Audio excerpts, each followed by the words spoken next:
Saludos en Cristo, bienvenidos a este canal de Macabeo.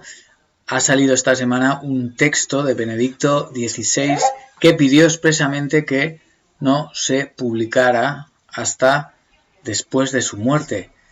Es providencial que se publique la misma semana que el sínodo de la sinodalidad. Disculpen que me equivoque, pero es que pronunciarlo es un verdadero reto.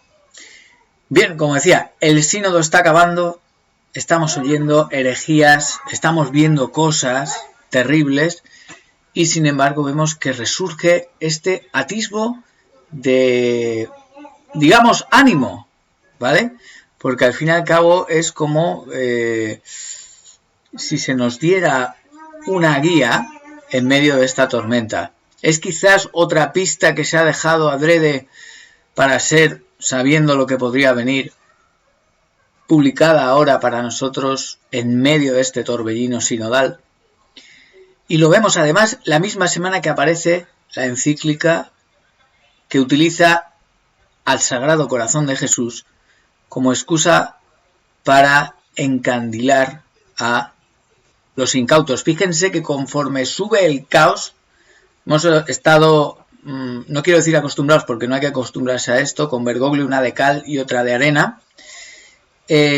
Conforme lo malo se profundiza y es más terrible todavía, cuando nos quiere ofrecer esa parte buena, aceptable, deseable, cada vez es, digamos, más intensa.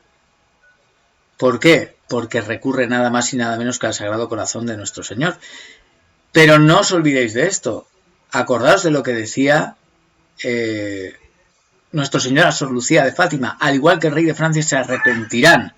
¿Qué nación? Francia fue la que se le pidió por medio de la devoción al Sagrado Corazón que, ustedes lo saben, que consagrase Francia al Sagrado Corazón de Jesús.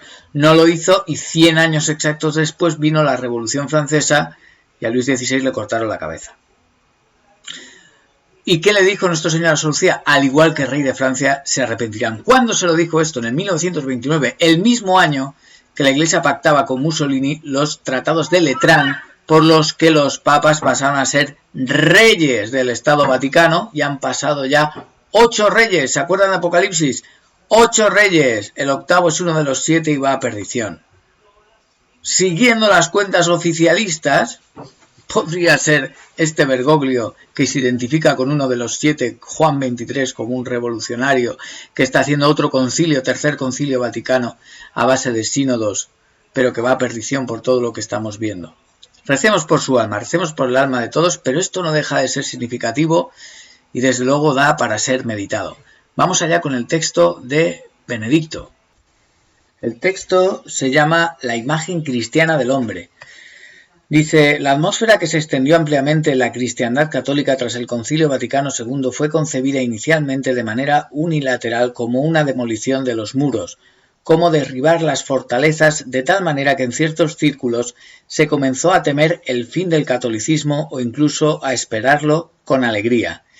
La firme determinación de Pablo VI y la igualmente clara pero alegremente abierta de Juan Pablo II lograron nuevamente asegurarle a la Iglesia, hablando humanamente, su propio espacio en la historia futura. Cuando Juan Pablo II, quien provenía de un país dominado por el marxismo, fue elegido papa, algunos pensaron que un papa proveniente de un país socialista debía ser necesariamente un papa socialista y por tanto llevaría a cabo la reconciliación del mundo como una reductio ad unum del cristianismo y el marxismo.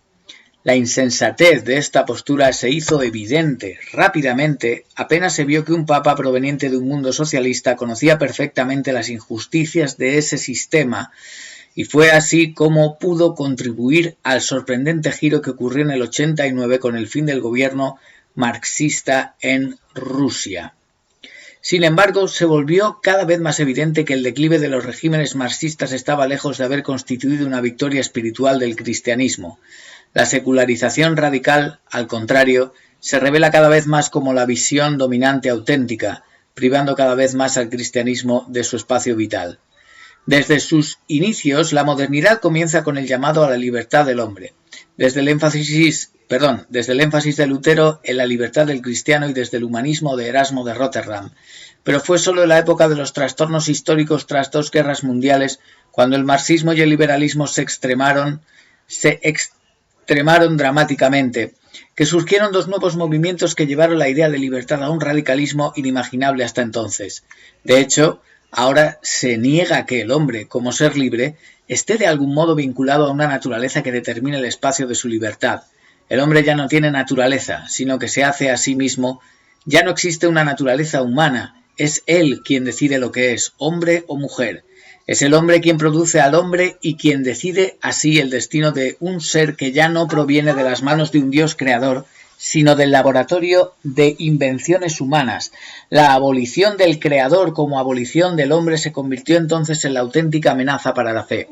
Este es el gran desafío que se presenta hoy a la teología, y solo podrá enfrentarlo si el ejemplo de vida de los cristianos es más fuerte que el poder de las negaciones que nos rodean y nos prometen una falsa libertad. La conciencia de la imposibilidad de resolver un problema de este tamaño solo a nivel teórico no nos exime, sin embargo, de tratar de proponer una solución a nivel del pensamiento.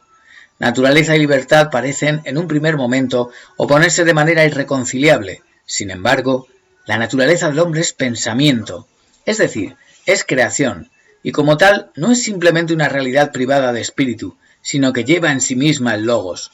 Los padres de la Iglesia, y en particular Atanasio de Alejandría, concibieron la creación como coexistencia de la sapientia increada y la sapientia creada. Aquí tocamos el misterio de Jesucristo, quien une en sí la sabiduría creada e increada y quien, como sabiduría encarnada, nos llama a estar juntos con él. Así, la naturaleza que es dada al hombre ya no es distinta de la historia de la libertad del hombre y lleva en sí 2 momentos fundamentales. Por un lado, se nos dice que el ser humano, el hombre Adán, comenzó mal su historia desde el principio, de tal forma que el hecho de ser humano, la humanidad de cada uno, lleva consigo un defecto original. El pecado original significa que toda acción individual está previamente inscrita en una vía errónea.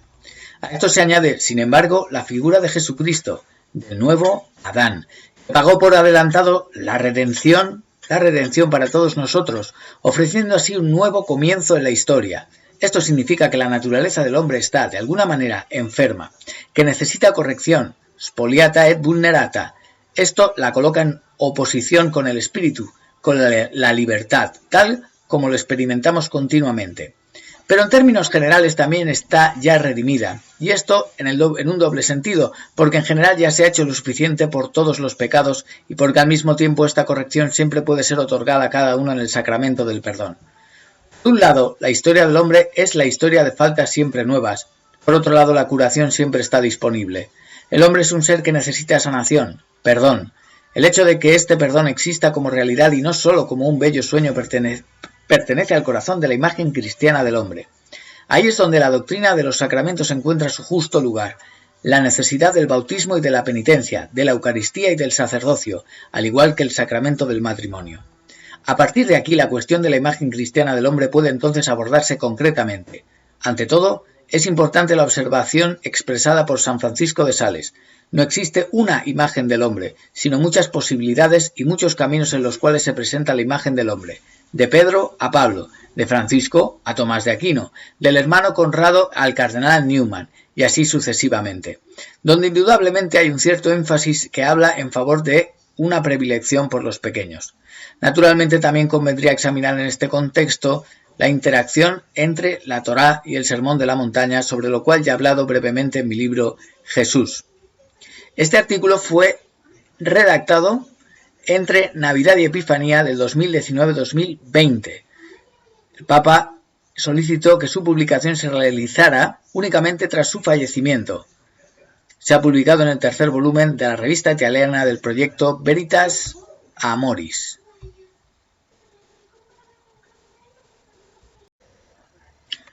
Un texto que viene a nosotros hablando de el anticristo. No se ha mencionado al anticristo, no se ha dicho nada, pero intrínsecamente en el significado de ese texto está. ¿Por qué? Porque el texto habla de cómo la sociedad actual ha desligado al hombre de su naturaleza y que el hombre es antinatural. ¿Cómo describía el apóstol al anticristo como el Anomos, el hombre sin ley divina y sin ley natural, un hombre sin naturaleza, que puede ser lo que quiera a una costa de su propia naturaleza. Y esto es precisamente el anticristo. Una vez más, Benedicto XVI, quien en sus últimos años ya había mencionado explícitamente al poder del anticristo, vuelve a aparecer para darnos una pista, para reivindicar al hombre atado a la naturaleza, que aunque tiene una naturaleza herida, necesitada de la gracia de Dios en los sacramentos, la carta es muy clara, muy cortita, muy concisa y muy clara, sin embargo, tiene una naturaleza que, aunque herida, como he dicho, hace imposible que se quiera definir a sí mismo saltando por encima, sin negar la realidad, sin entrar en la locura.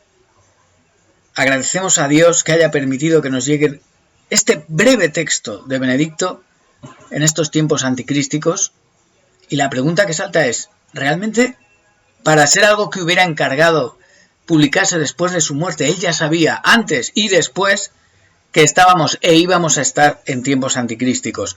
Pero a mí me asalta otra cosa, me parece que hay más textos, o que esta carta pertenecía a un texto más largo, o que pueden haber más textos de Benedicto preparados y escondidos, tal vez a orden suya, para salir en momentos clave. Y tal vez sea providencial que salga en la misma semana que se nos ofrece, o se le ha ofrecido a muchos, esa golosina que viene en la misma semana que el documento sinodal, que es esa encíclica hablando sobre el Sagrado Corazón de Jesús, publicada por un hombre que es capaz, sin embargo, de negar al propio Jesús. Bien, esto es lo que hay. Tiempos apocalípticos, de hecho. Perseveremos en la fe. Viva Cristo Rey. ¿Quién como Dios? Nadie como Dios. Cristo viene.